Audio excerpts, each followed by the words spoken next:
If you live along the East Coast, you may already have an eye open for that monster Hurricane Lee. Its explosive growth from a Category 1 to a major Category 5 hurricane in just 12 hours yesterday has forecasters in awe. Now back down to a Category 4, Lee is the most powerful storm so far in the Atlantic hurricane season. At one point, driving wind gusts of 165 miles per hour. But it's Lee's potential path that has some folks on edge, expected to swing well past the U.S. mainland, but ready to deliver a calling card of dangerous surf conditions up and down the coast this coming week. But tonight, for 50 million people in the Northeast and Mid-Atlantic, from D.C. to Boston, the more immediate threat comes from severe thunderstorms and heavy downpours. Bill Karins is here with the very latest. What are you seeing, Bill?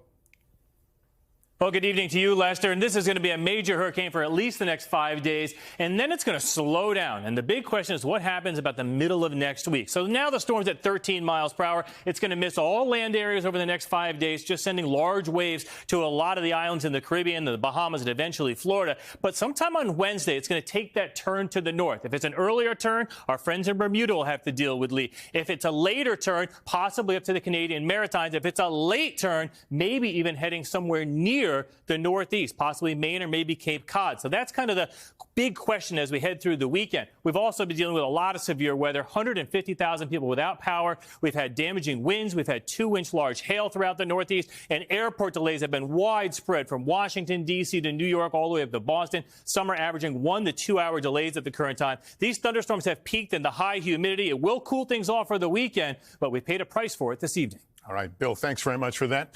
Thanks for watching. Stay updated about breaking news and top stories on the NBC News app or follow us on social media.